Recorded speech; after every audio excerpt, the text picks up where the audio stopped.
Greetings, everybody. Welcome to episode 166. So glad you're here. Thank you for being here. Really excited about our guest today, Sofia Sundari, who'll be joining us in just a couple moments as we get this out to the masses and share this with people. When you're entering, you can share where you're from, where you're joining us from, how you're doing. You can ask questions or comments at any time during the episode. This is a co-creative event, a co-creative affair. So feel free to participate at any time.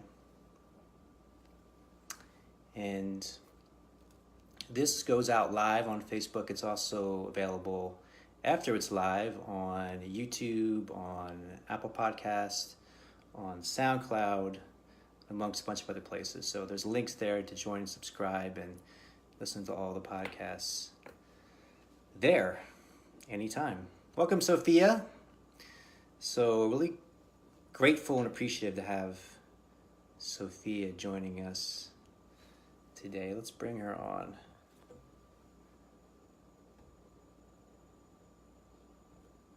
Hitting the add button. And Sofia is in Ibiza, Spain. Hello. Okay. There you are. Hey. Great to see you. Welcome. Thank you. Thanks for having me. Yeah. So you were using the singing bowl earlier and just getting into you're just in this really deep place of stillness and presence when I take which earlier, which is really beautiful to feel. Yeah. I'm getting ready to go to Egypt with my group. We're going just in a few days, and we're having an incredible journey there for 10 days. And I'm having private access into the Great Pyramid and some of the temples there. And we're taking instruments and going to do just some really big, just beautiful rituals and stuff like this. So I feel my whole being is in preparation for that. And the singing bowl is part of that inspiration. Beautiful. Well, I think the work that you're doing is really, it's really beautiful. It's really important. Kind of, cutting edge. It's kind of on the edge of where we're being called to go in consciousness. And the work that I'm doing, I've been really focusing on kind of spiritual liberations, self-realization, just kind of exploring what's the root of suffering. And so it feels like knowing who we really are is like such a fundamental aspect to liberate ourselves and transcending the ego and realizing our true essence.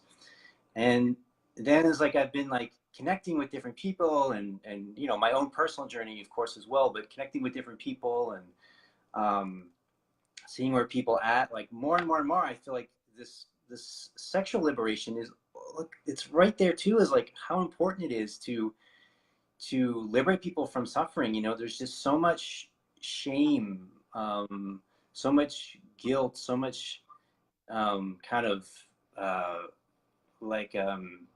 negativity we place upon ourselves about our sexual energy. And it just feels like if we're gonna come to a place of recognizing all the parts of ourselves as divine and sacred, then it's like our sexual energy has to be something that we recognize as divine and sacred, because it's such a fundamental part of who we are. It's so much of what we think about, so much of what our drive is, our motivation is. So why are we so weird about sex, right? That was the theme that I went with for the episode. Like, why are we in this place? Yeah. Normally, like in traditional spirituality, it's something that we don't really want to address. It's just something that we want to transcend, the desire, the animal nature, the sexuality, just something that, like in traditional spirituality or just in a normal kind of way that we are brought up, there's just like a topic that we just don't really try to avoid, pretend that there's no elephant in the room, that kind of thing. Yeah.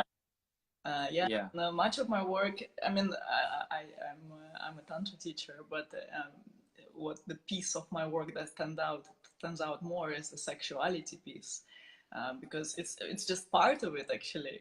You know, it's just one part of my work. It's so much more. But sexuality is so important right now, and not so many people speak so openly about it. So I feel like that's why you know, many people really want to address that specific aspect of my work, and just that's understandable, because sexuality, and like even with the topic of this video, it's like, yeah, why are we so weird about sex? Why you know, we can speak openly about so many different things, and even about our darkness, you know, now it's kind of getting a bit more, you know, we can speak about and address the issues around anger and repressed emotion, and we go to psychotherapists, and like we see like the importance of like addressing and processing things which are also kind of in the shadow a bit, yeah. But sexuality, it's like it's the next level. How come? And I feel like there are layers. Like I feel there are real layers, because when we are confronted with sexuality, let's say someone who is very outwardly sexual, yeah, it's not. I mean, I find that what is important is to come to a healthy relationship with sexuality. You know, it's not about like being, you know, sexy all over the place, and you know, just kind of pushing your sexuality everywhere, and also not that kind of way where we are just scared even to talk about it, or when we see something sexual or remotely sexual, then we kind of freak out about it. So I feel like what's important is to find the healthy sexuality, which is neither of those actually. But when we are confronted, when we see outward expression of sexuality, what the feelings that we are experiencing because of that, this is the key. I feel like that's a real gateway that can educate us a lot about what's happening and why we are so weird about it, and what is actually triggered there. So so like noticing the feeling in the moment. yeah, so for example, I had this situation in my life when I first started exploring conscious sexuality. I ended up in the Tantra community in Thailand, and I remember there was this woman who was wearing those super tiny shorts. You know those? Like super tiny. Like she had big ass, and she has those tiny little shorts. When you're not sure, it's like a border between underwear and shorts. So she was wearing those shorts, and her ass was just basically everywhere. Like, you know, like wherever I would look, I would see her ass. And I remember how it was, you know, bringing something for me. Like I would look at it and I would be first like, oh wow, it's so not ladylike. Like, oh, why does she think that she should expose herself so much? Yeah, and then I noticed that there will be there's a judgment. Yeah, so there's something in me that is like thinking that she should be different, that to be feminine is something different. Yeah, and then there is at the very same time, there is a reaction of a little child that is a bit like, of course, in that moment I wouldn't identify it that way, but there is something that gets contracted, like this, scared, yeah, overwhelmed. And that's the little child inside, and that's something that needs to be seen, because as children, I mean, it's really rare that, you know, at the age of 3 or 4, when we start getting interest in our sexuality and our sexual organs, it's really rare that someone cheers us up on that and tells us, oh yeah, go ahead and explore your sexuality, explore all parts of yourself. Normally we get quite a negative response, and we say, like, we get shamed basically for that. And that's the first, or one of the first imprints that we get around sex. And then as we age, there's more and more and more, yeah, and there's ideas of how sex should be like, and then we think we're not measuring up, and then porn gives us idea that, you know, you need to have sex in that one specific way, and if you're, you know, not connecting with that, then there is another layer of shame that is created. And then why we cannot speak openly about it. We can talk to our friends about everything, but we can hardly talk about sex. It's another layer of shame. So it's just like that, shaming. And usually we may not consider ourselves people who have any shame around sexuality. We may go like, oh, well, I enjoy sex, I'm like this. I was like that, like when I encountered that situation, I was like, oh, I don't have any problems about sex, I enjoy sex, I'm fine with it. But I was so not, actually. Now looking back, it was like a decade ago. Looking back, I can say that I was so not, and there are so many layers of shame, and this is so amazing, because it is such a deeply rooted emotion on the collective. and it's that this emotion is really contracting us. Yeah, it's not really moving by itself. It's a really like freezing emotion. Yeah, and so I find that that's a really big one. And when I started seeing that with that woman, yeah, and it's not about that I saw it deep inside that I wanted to be someone who would be wearing those super small shorts and, you know, behaving and expressing my sexuality the way I wanted. But I felt that, oh, but I can't. And then I was like, oh, why can I not? Because I'm scared of what other people will think about me, because I have my own judgments about it. What if my mother sees this or something like this? Yeah, and then I could track, I could source all those feelings inside, and then just arrive to a place of now, you know, like noticing that, yeah, it doesn't, sexuality doesn't have to, we don't have to express it in a certain way, but it's more like we just need to find a place of peace with it. If it doesn't, if it triggers us, means that there is something unaddressed. And then ultimately, I believe that also, you know, with all the sexual practice, sexual cultivation practices, in Taoism, for example, there are lots of those sexual cultivation practices for women. There's this yoni egg work where we use a stone egg inside of the vagina to activate the sexuality and heal and learn to move the sexual energy. And for men, there are wonderful practices that help to move sexual energy and become master of your ejaculation, and like, lots of great stuff. It's basically about cultivating vitality, cultivating life force. But those practices, for a long time, they were inaccessible to most of us. They were only reserved for members of royal families. You know, they were only reserved for emperors and empresses and priests and priestesses, because they didn't want everyone to know about them. But I feel like there are two main reasons for that. Yeah? One is that actually sexual energy and move it consciously and use it consciously, we get access to our power. And with that power, if we don't have the consciousness to hold that power, then this power can be used for for very like things which are just very damaging and kind of dark and not healthy. If you direct our power, it can be destructive and stuff like that. Or on another hand, it's just power, yeah, access to power that in the past or even now, not many people are interested that everyone has power. There's still that culture we live in, that we like, there's this kind of, you want to keep everyone's, I mean, not you know, not you, not us, maybe not in that kind of, not in this kind of circles, but generally it's like people want to keep others small so that they can be controllable, so that there is, you know, there's control, there is peace in the world, kind of, sort of. Actually, it's not really peace, it just becomes a suppressed, controlled society. So yeah, basically that's what I feel about this. Why are we weird about sex? It's because it's so powerful, and we know how much power there is, and we're just so uncomfortable with that power. And we're so uncomfortable with the power, we're afraid of what would happen if we have this power, if we have this power. Yeah, well, I feel that first of all, like, yeah, it's like maybe in the sense that like people who have the knowledge of you know, what can help others, what could bring, you know, those sexual cultivation practices, like they would not want to give it away, because then those people become so powerful, then it's really hard to control them. Yeah, it's on one hand, but even deeper than that, it's just that kind of collective fear of, we think that we are scared of how ugly we are. Yeah, or we think that, oh, if someone sees like my dark sides, like they're not gonna like me. But actually, deeper than that, we are really scared that others will see how powerful we are, and that we will see how powerful we are. Because when we are powerful, there's like no way back. There's no way back to go back into victim consciousness. There's no way back to tell that it's others responsible for how I feel. There's no way back to say that, you know, it's someone else's responsibility. It's like when we come to that place of power, it's like, it's scary. Huh? So much responsibility comes with power.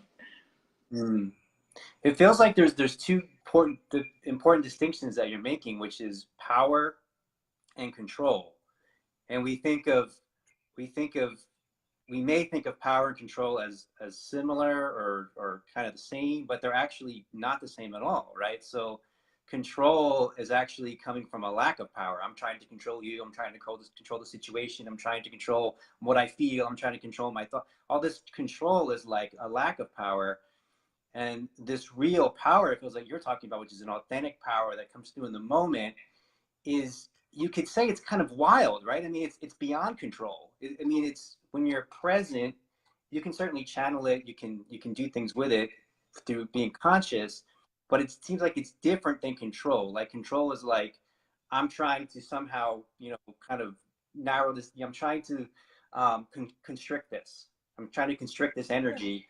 Where the power is like, I'm not trying to constrict this energy. This energy is just flowing through me freely in this moment, and maybe my mind or my ego doesn't know what's going to happen next, which is really interesting, because I think that element of that is what actually makes great sexual chemistry, or great sex, right? It's like trying to know everything and control everything, in the bedroom. It kind of applies there as well, right? But control is kind of opposite of power. It's like, yes, it's when we get overwhelmed, we're trying to control things, but actually, uh, the deep knowing that comes with experience, when we really experience life and the fullness of it, we know that actually we cannot control it, and it's better not to try to control it, better to open to it and surrender to it. And it's the same with sexual energy. I feel when we like that's really the source of existence. Sexual energy is what created us. It's like, that's why we can be talking right now, because those people had sex at some point, and that's the creative energy here. And I believe that's that's what helps us create. Not only, of course, like ultimately we can procreate and conceive a child, and that's the result of our sexual energy, and that's why we're here. But at the same time, we can also direct it into creative projects and things like this. It's like with sex, with sexual energy, there's also distinction, between sex and sexual energy. Some people, they think it's the same thing, but actually it's two different. Because sexual energy is something that it doesn't actually even require sex. You can be just accessing it and moving it and using it for life, for creating relationships, friendships, career, money. Like all of this is actually powered from our activated sexual energy. And then sex is already, it's a totally different domain. Yeah, I think it's really important what you're saying. I feel like the sexual energy is the creative energy. And when you access your sexual energy, you're accessing your creative energy, which is your power, and you can create all kinds of things. You can direct that to create all kinds of music and poetry and projects and whatever you want. You can use that energy. But if your sexual energy is cut off, if it's suppressed or repressed, you really can't be a creative person. I mean, the energy is just stuck, and you're just in this kind of, this space of the energy is just tight. The energy can't flow through you. The power can't flow through you. So that's one thing that I've really found, and I find that I found in my own journey, and people that I've encountered and interacted with, is the people that are really creative. They're also connected to their sexual energy, and they're channeling that in different directions. And the people who aren't creative, who are stuck creatively, they're also stuck. Their sexual energy is also stuck. It seems to me like it comes through the same channel. Yeah, absolutely. Right? Like, by the way we show up in our sexuality, it's exactly how we show up in life. And again, here it's like we can totally access our sexual energy just being single. There's lots of practices. Like I had a long phase in my life when I was single, and it was great. And I was just doing lots of my own sexual cultivation practices, and I was extremely creative still, like always. But then also when we come together with a partner, we can also see like what happens there, what happens in our bedrooms, like how do we show up there, like are there things that we are just like wanting to close the door and just don't think about, all our sexual inadequacies and things where we feel like we're not measuring up, or could orgasm better, or could show up stronger, could hold space better. Like, you know, all this is there. So if this is not addressed, if there is a closing, a tightening, then it will show up in life in all other ways. It's basically, yeah, yeah. So the way we show up in sex is exactly how we show up in life. Mm. And it feels like Tantra is really about embracing. To me, it's like the true Tantra is like the true non-duality, right? It's like embracing all that is, you know, embracing the world, embracing the senses, embracing our sexual energy, our sexual selves, our sensual selves. And we kind of come out of this like old paradigm of religion that's created this separation. You know, the body is bad, the body to have primal desires is sinful. You should feel shame, you should feel guilt about it. So it feels like when you have this realization of oneness, what you're pointing at, what you're teaching, is the actual like fruition of this realization of oneness. It's like transcending this old paradigm, this old, that many of the organized religions have taught us, of this separation of the things of the body are sinful and the things that are not of this world are divine. And it feels like you're bringing in this awareness that everything is divine and everything is sacred, and to integrate all these different parts of ourselves, including our sexual aspect. Yeah, you know, ultimately none of it should be a big deal, you know, neither sexuality, Right. erotism, emotions, wildness, anger, rage, um, or I don't know, very big spiritual experiences, mystical, yeah, all of those things, they just, it's like, yeah, none of it should be actually such a big deal. Where I feel where our focus should really be is just on developing the capacity of our consciousness to just be here in life, and active engagement, moment by moment engagement with life. And on the way, yeah, it's like as we are practicing this, as we are uh, recognizing the inherent simplicity actually of everything, then sometimes we start burping out things, yeah, and it's like, and then all those inadequacies are coming up, and that's why it's so good we have tools to address them. Yeah, if you see the Vedantic teachers, yeah, traditional spiritual teachers, they will say, "Oh, just recognize truth, just recognize truth, and that's all you have to do." Yeah, the real non-dual master will say that just recognize truth. Doesn't matter what you do, doesn't matter your practice, doesn't matter your devotion, doesn't matter your chanting, whatever practice. It doesn't matter. Just recognize truth, and that's absolutely true. Like for me, that's the highest teaching. And at the same time, now luckily, and with Tantra and with other modalities, there are ways that can help us purify that which is really in the way of being truth. And it feels like sexual energy is very powerful in a way that we're not even close to tapping into, as far as like its capacity to heal, its capacity to open up, to create physically healing, mental healing, emotional healing, spiritual healing. You know, it's really fascinating, and I really want to make this point because I think it's an important point to make.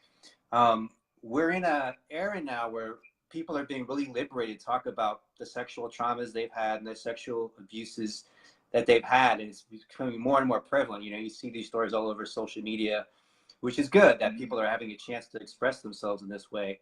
But like, we're not hearing the stories where people are having positive openings through sexuality, and how their lives have been transformed in a positive way through sexual energy, and how they've, you know, had openings of their heart, or had healings, you know, physically or spiritually.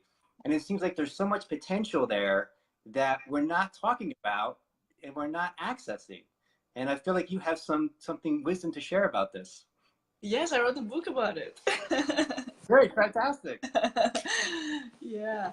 Oh, yes. I mean, I find that, you know,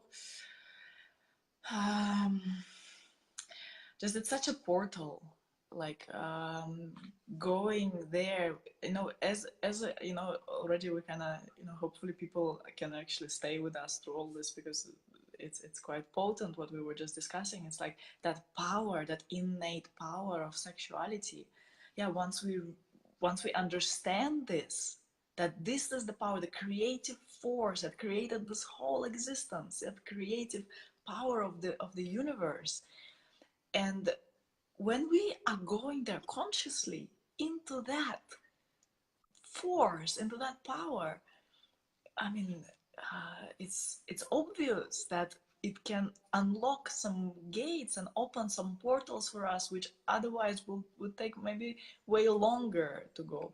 And there's a bit of a paradox. On one hand, it's very strong energy, so many people get super overwhelmed by it once they first really start unlocking their sexuality. You know, the Kundalini awakening, you know, there is this phenomenon, this happens, and sometimes people get very, very scared, and even, you know, like can be quite traumatic when a person unprepared goes there. Um, the best way to access sexuality is having done work on consciousness and, you know, purifying some old things, like having gone through all this burping, like I was saying before, and then going into sexuality. Yeah? Because you prepare the background, the canvas on which we can actually paint and work with that force. But actually, otherwise, it's also fine, because many people, they're drawn to this work because of sexuality. They're not kind of ready for it, and then they get traumatized. But then even those traumas are not a problem, because through those traumas they realize that they have to grow in consciousness to cope with those traumas. Yeah, and then when we are ready for that, yeah, when we can really hold the intensity of sexuality, wow, like that becomes such a direct portal, because we can direct that power wherever we want. We can direct it and like bring it to the heart, bring it to cultivating real love. Yeah, understanding what it is, how it is. Yeah, I mean, ultimately, I believe that love is the glue that holds the manifestation together. It's synonymous to God, to truth. Like that's really the fabric that we are all made out of. But then there's also this human love and the human heart that can provide such a portal for us to that recognition of the divine love. And with sexuality, we can direct it to this heart and activate this heart and let this heart just blast open and reveal this magnificence. Or we can bring it, yeah, even like we can look at it from a chakra standpoint. Yeah, we can bring the sexual energy to the crown chakra. Yeah, in traditional tantric practices, that's what you do. You bring the energy of the earth, the sexual energy, the energy that is in the lower centers, like this denser, heavier energy. You bring it up all the way to the crown and go into just pure union with spirit, because that's what this chakra symbolizes. So yeah, that's totally, that I have lots of experience through that. I feel like perhaps the some of the deepest experiences of consciousness I've ever had were facilitated by my work on sexual energy. And I wrote a book called Liberation into Orgasm, which is about this, and the last chapter is called Orgasm into Liberation, because I believe that actually orgasm is our natural state if we were not repressing it. And by you know, cultivating and consciously working with our sexual energy, that's where we end up. We end up in just direct experience of union. So when you use the term orgasm is our natural state. So how do you define orgasm? As a sense of union? Yeah, good question, because many people think that orgasm, or that's how the kind of common definition is, that it's a peak experience of pleasure, right? That's what usually is associated, like that explosive few seconds experience, and that's only one of them. Yeah, in my book, I named 10 forms of orgasm for men and 10 forms of orgasm for women, and even beyond that, there is this orgasmic being, we can say, or orgasmic state, which is our natural state, but we create so much constriction and contraction in our system, and the energy is so constricted because of our lifestyle, environment, and so on, norms, societal norms, and all the ways in which we are making ourselves smaller. Then we disconnect from that natural state, and the natural state is just that aliveness, that connectedness with everything. For me, that's perhaps the one of the purest definitions of orgasm that I can make, is that state of deep connection and communion with life, with everything. So that's the real orgasm, and there's no end opening, like it's just about opening and opening and opening and opening, because usually we're like, okay, we have connection, and then you arrive to this orgasmic state, and okay, a few seconds, everyone happy, go to bed, that thing. But what if we challenge ourselves and we stay and we stay and we stay, and even throughout the day, because many people they go like, even now there's this growing awareness that women need more time to warm up, right? Than men. Yeah. And men are more like fire, they burn fast and then quick, and women are like water, so they take longer time to come to boiling. But then it's like, and then I have almost in every training this question: what to do? Why we are so different? It's so complicated. He's already all hot and ready, and for a woman it takes so long. What to do? And I say, but why don't you bring yourself to boil throughout the day? Why do you need to wait until that special circumstance when you come together and then ta-da, and then now is the time to activate your sexual energy? Where was your sexual energy before? So I feel that that's really our responsibility. That's what, when coming back to the power, it's like, no, it's not anyone's responsibility to make you hot and horny. It's your own responsibility to feel juicy and orgasmic all day throughout your day.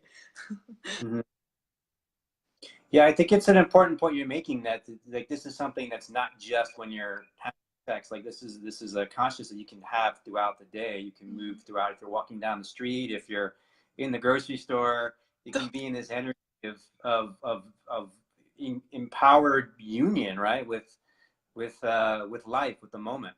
Yeah. With the vegetables in the grocery store, with your car as you're driving. Yeah, it's beautiful. So, but then let's talk about within the bedroom. So you've written a lot of things about how to have great sex, essentially, right? So what have you found are the keys to having great sex? Well, there are a few, but I do wanna compile a little book which speaks about 6 keys. Somehow I like the 6 keys to tantric sex or something like this. I don't know yet what the 6 are, but we can explore them as we go. Well, explore them. First, I find that it's first important thing is to just really drop everything we know about sex. Everything we have picked up along the way, we just have to drop it. Even the notion that sex is about pleasure. How about this one? Many people think that sex should be pleasurable, and if it's not pleasurable, then they just don't do sex.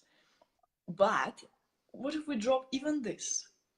So I feel like that's really the first step, to just drop it all, because sometimes sex can be the greatest healing opportunity. Yeah, and sometimes people experience pain and burning and weird sensations during sex, and then normally they stop. But what if we remove the idea that sex should be pleasurable even, and we just stay there with what is? And then it becomes a mystery. It becomes a total mystery, and it becomes a healing, it becomes a journey. And if you stay with a lover through those uncomfortable moments, and sometimes sadness can come up, and sometimes it's not even your sadness, and sometimes rage can come up, and when we are engaging sexual energy, and especially if there is a sense of safety. So perhaps that's the second key, the safety that we need to cultivate for that container, for that great conscious sex. That sense of that we can really trust each other. I feel like that's a really, really big one, because in this sense, the feminine, both within a woman and within a man, or if it's a homosexual couple, it doesn't matter. The feminine, in no matter whatever the gender is, she can soften. That feminine side of us that needs to feel held, she softens. And it's equally true for men. Equally. Because it's said that men can kind of have more like that kind of disconnected sex. Yeah, women need more intimacy, men can do that. They can, but is it really deeply satisfying? I don't think so. Yeah, it is when we really can meet on the level of the heart, on the level of deep intimacy, deep trust. That's when the magic can be ignited. Yeah, so the safety and the trust. Then, yeah, within, yeah, I would say what is very important is how we start having sex and how we end. This is also these are very important points, because normally we just kind of focus on the, okay, how it is done and what is, what to do, what positions, how to move and stuff like this. But I feel like that's actually, these are the really, really key points, the very beginning, the very first like moment. And also there's sex. Also, we have the notion that sex is about penetration, yeah, and it can be, and penetration can be incredibly. Thanks, Annie Marie. So the penetration can be a part of sex, but it can be actually not part of sex. And penetration can be incredibly healing. Like there can be a whole book. I can write a whole book about penetration, because it's something that we can give to each other, like with that. And now, yeah, I'm very well aware, perhaps you are aware, that there is so much conversation about the Me Too and the people who consider themselves victims of abuse. They are speaking up right now, and it's powerful. Yeah, it's so necessary that people get their voice back. But just sometimes I'm a bit, kind of careful with those things, because sometimes it seems like the pendulum swings, and then we are like the part of us that knows how to actually penetrate becomes very cautious, and then sometimes you don't even know how to touch another person. Maybe you need to ask first, even touching a little bit, or maybe even talking to another person. Maybe you need to first, like, it's confusing. Yeah, it's like sometimes it really swings all the way back, and actually we feel like our masculine power gets kind of castrated and disempowered and confused. And again, same in men and women, because women can also penetrate, and beautifully so, and very important quality to learn to penetrate. Not And again, like I was saying before, how we show up in sex is how we show up in life. And if you can't penetrate someone in bed, like really penetrate someone, you can do the same thing in life. You can bring your ideas, you can bring forth your vision. That's that penetrative power, that courage, that intensity. Yet there's this immature way to penetrate. Yeah, it's like a teenager, like, it's like, the hormones are on. I know I can have a hard on. I can go forward. It's like you get acknowledged, like you meet your power. And like, okay, let's just go and just do it. And it's a bit like this rebellious teenager, like discovering their power. But the real, mature penetration should come from a place of presence. That's the ultimate masculine place. It's like that Shiva space, yeah, that emptiness, actually. And then how it is to penetrate from there. And if we arrive to that place, we don't even need, we would not need any kind of Me Too campaigns, because if we penetrate from that place, it's like you know exactly what to do, you know exactly how much to give, you know what exactly the person is ready for, not because you are clairvoyant and you really feel them, but because you really feel yourself. And yeah, when we're really deeply tuned into ourselves, and we are tuned into with everything around us. So I'm just kind of going with those keys, but let me know if you want to direct me in any way. No, that's beautiful. I think I want to comment on the first thing you said, because I think it's really profound. It's really profound for me, and it's kind of like paradoxical, right? So I would say I'm seeing my journey in 3 stages. I'm talking about my journey now sexually. So the first stage was sort of the normal, unconscious, just kind of, push it in and out and squirt it out and be done. That was the first stage. Then there was a stage of kind of discovering Tantra and discovering conscious sexuality. And then I started learning about the woman and the woman's body and learning about different techniques and all of these things that were really, really caused a great awakening and a lot of this whole other level of what sexuality can be and what sexual sharing sexually can be in a really conscious, present way. And then there's this third stage, which actually wasn't that long ago, where it was like, you know, I think these getting so caught in all these techniques and things is actually holding me back from a deeper level of presence. And it's creating a sort of an expectation of like, you know, I'm going to do this, and this is going to be the result of that, and then she's going to do this, and this is going to happen here, and then it doesn't happen, and you get frustrated, and you know, it creates this whole unnecessary drama. So then the new practice for me, I'm not saying this is for everybody, but I'm just speaking for myself. The new practice for me is to drop everything, to get into a space of dropping everything and just be in a space of absolute presence and not even know like what's supposed to happen.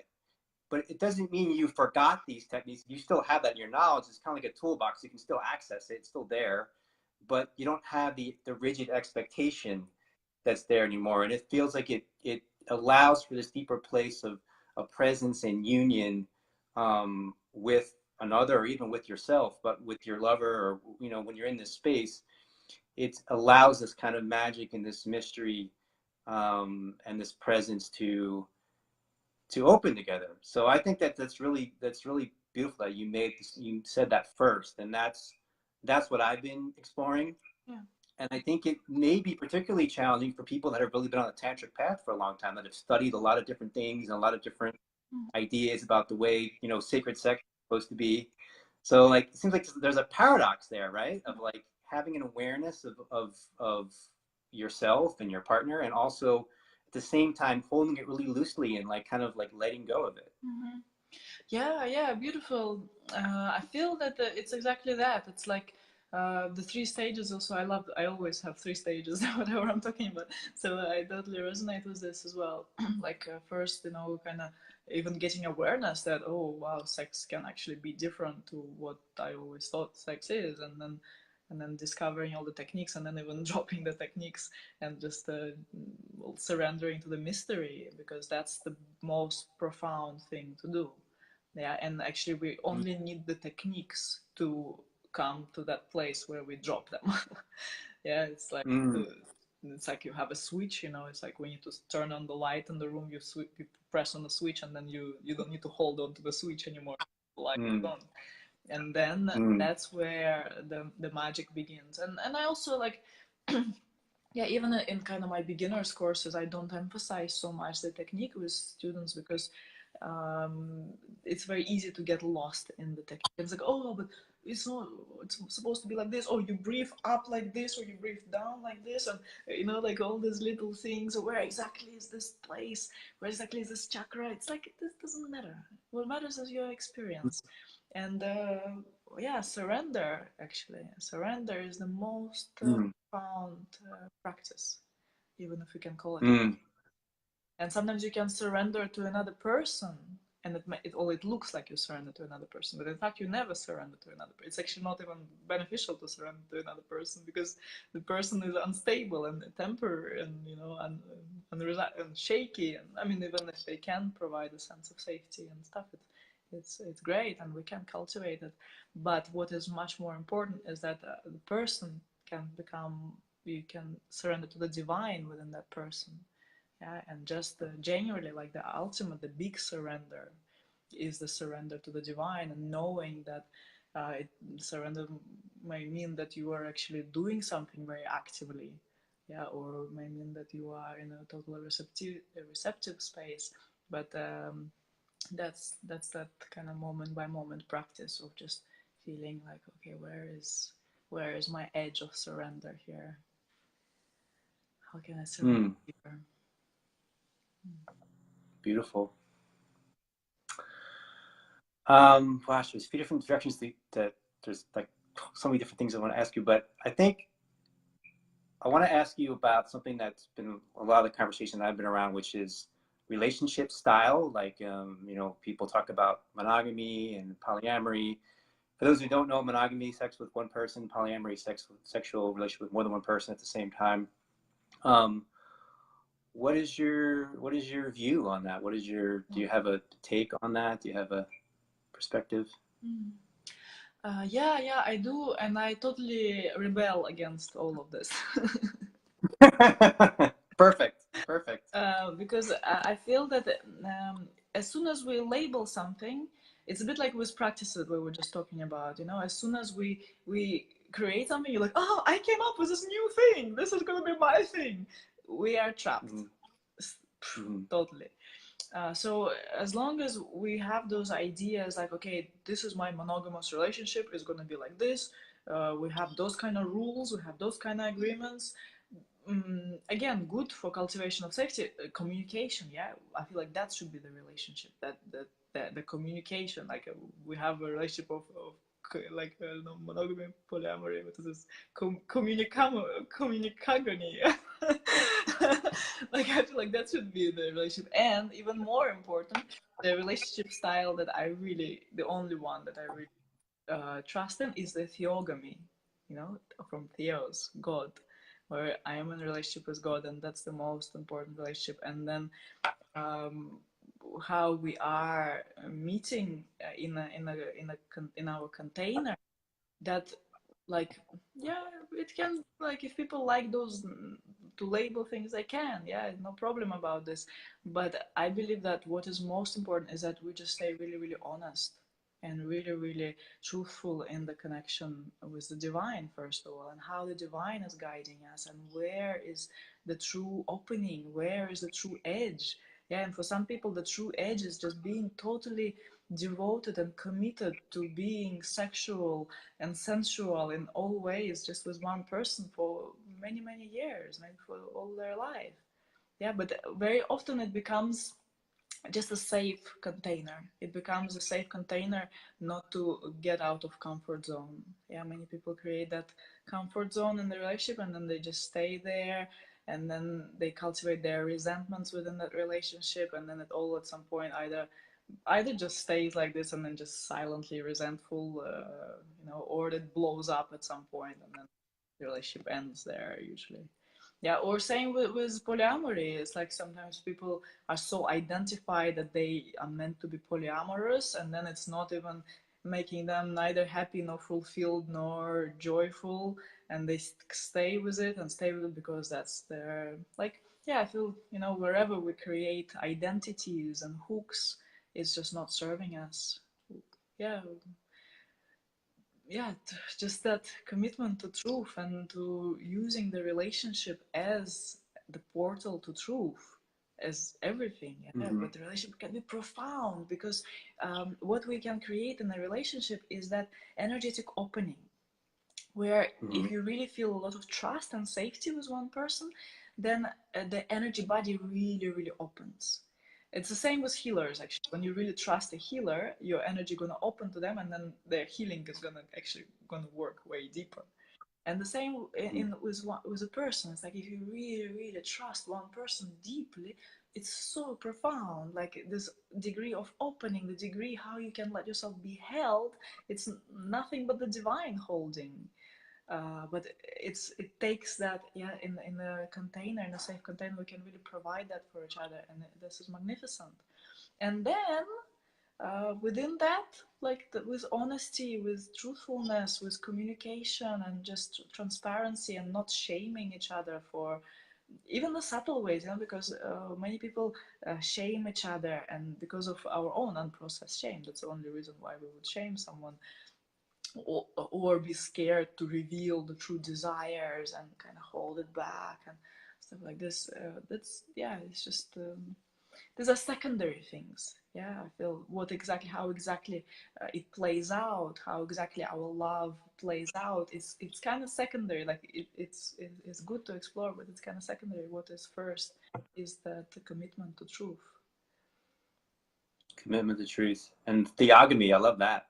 That's a new word for me. That's great.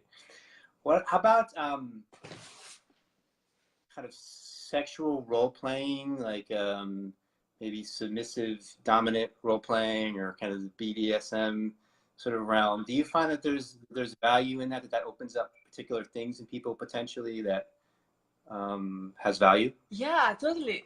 Like like real beauty also that Tantra brings is that it really invites to explore all sorts of dimensions of this humanness and see how we can really find all our edges, and all with the only reason for all of that being discovering truth again and again and again and again. And wherever we are uncomfortable, or wherever we go opaque in our consciousness, or wherever we are like, ooh, yeah, something is or something is very exciting, or we have desires, yeah. Desire is a fascinating thing, yeah. Desire can also be just something that we just keep consuming, like kind of behind the consumer, the desire, iPhone 5, iPhone 6, iPhone 7, like whenever it's like upgrading, and it's just consumerism, and it's nothing to do with real deep desire. But if we discover those really deep desires, it's a profound spiritual practice to actually manifest them and create situations where we fulfill those desires. It becomes an empowerment for our sense of will in life, where we feel like, okay, there's something for me. This is my edge. This is a calling. There is something I'm really yearning for, and owning those desires is a big one as well. Yeah, but then we strategize to make it happen, and also with things like BDSM, especially. Yeah, BDSM can be a form of self-punishment. Yeah, some people use it for that. They just recreate traumatic scenarios, and they just stay there and stay there and stay there. But if it can be used, like if we can use it as an initiate, yeah, if we can use it with that fire to just explore and not get stuck and indulge there, but just go and explore those dynamics, the submissive and the dominant, for example. Yeah, that's the kind of the main play there, that there's always one person taking the submissive role, one the dominant. And then the submissive, actually, it's that yearning deep, yeah. In the submissive, the real yearning is that surrender to the divine, complete absolute abandonment of personality, and surrender, complete just going, surrendering to God. That's what the submissive wants. And then the dominant is the one who is kind of creating, yeah, who is like providing that space. But the dominant also has to be surrendered. The real dominant is also the one who is totally surrendered and just feels what is the correct thing to do, what is the correct thing in the flow to do. So yeah, if it comes from that space, it can be incredible and also very healing.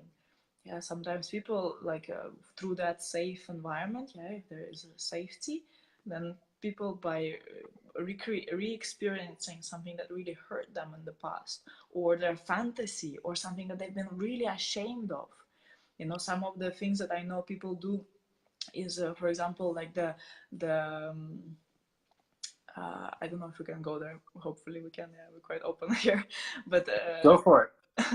Yeah, for some people, they have this real disgust around the connection that like an incest type of thing. Yeah, it's like a little girl and a daddy type of dynamic. And then many people are like, oh, this is so horrible. But still, if you have this reaction that this is horrible, it means that there's some juice in that.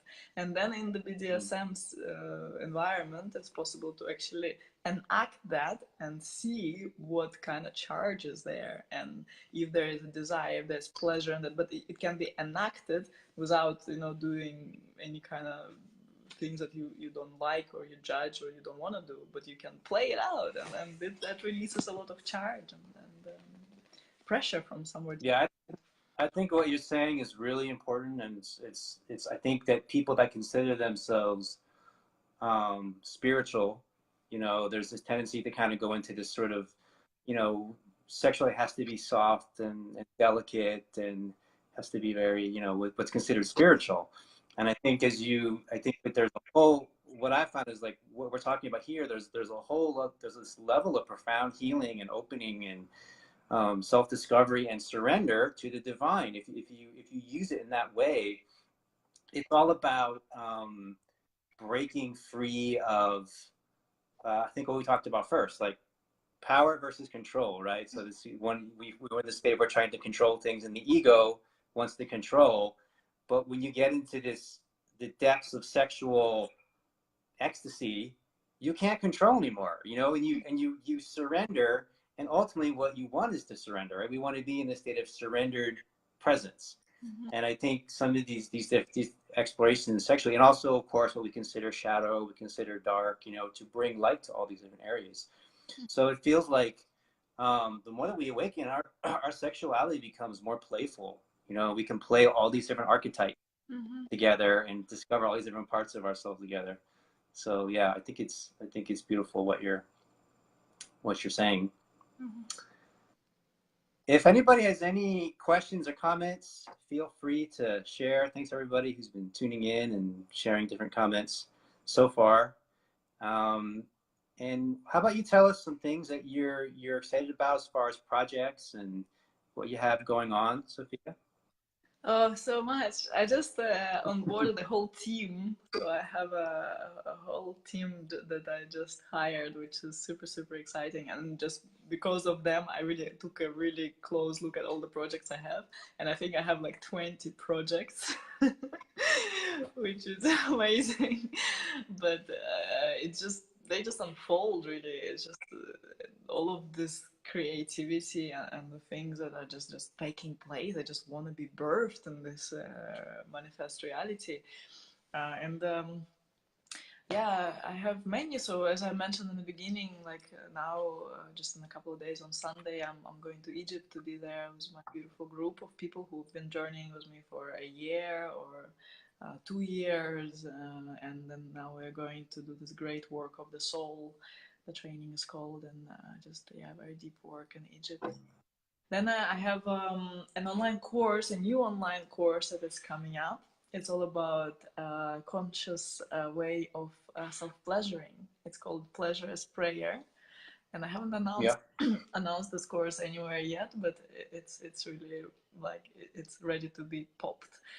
And it's gonna have some simple practices that anyone can do, guided practices on how to really access the depth of eroticism by yourself. It's individual practices that really make us familiar with our own sexual power, in fact. Yeah, so yeah, then I have my book. And I want to be creating a course for men, an online course for men, really working with the genitals and activating your own genitals and your testicles and your penis, and finding the power in that and anchoring, yeah, and like really bringing that empowerment to men and telling men that don't disown your genitals, don't disown your cocks. On the contrary, like you learn to really activate them and make them alive, and your place of anchor. And, you know, sometimes there is this conversation that they say, oh, men shouldn't think with their cock. Actually, I think that all distortion happens because men don't think with their cock enough. They think with their heads, yeah, and the distortion with our sexuality and all the things we were talking before about, yeah, the ideas we have about sex, how it should be and stuff. All of this is coming from the mind and from the ideas. But if we drop in the body and surrender into the intelligence of the body, like that's where the juice is. That's where the simplicity unfolds, and there's a knowing there. That's really interesting. Yeah, thinking with your cock. So there's an intelligence in every part of your body, all of your body, all your organs, your heart, obviously, and your genitals, and your feet, and your knees, and your thighs, and your hands, and your. So it's like accessing all these aspects of ourselves. Where I feel like in Western culture, like especially men more, but everyone, like we're just like thinking, trying to do everything with this head, and like it seems like one thing I haven't asked about is the breath, but it feels like the breath is like a really essential part of what you're talking about. Because breathing, you're moving the energy down into these areas, right? Up and down. Mm-hmm. Mm-hmm. Yeah. Yeah. Well, thank you so much for being here. Yeah. This has been great. Yeah, very nice. Great conversation. Thank you. Yeah, I feel like it's something that's it's a conversation that's not had, you know. So I feel like it's really valuable that we've had it, and something that people are going to really benefit from. So, thank you. Thank you. Yeah. Have a beautiful rest of your day. Thanks. You too. So that was awesome. Feel free to share feedback, questions, comments. I know a lot of you watch this you watch this later. You don't see it live, so feel free to share questions, comments, and your feedback. Really grateful for Sofia Sundari to join us. Her link is there to tune in. And what am I doing? I'm going to West Virginia on Sunday to do an evening event called Resting in the Stillness Wednesday night. And so then on Tuesday night, I'll be in Asheville, North Carolina, which is where I am right now. Wednesday night, we're doing a breathwork series in Atlanta with live music from John Stringer.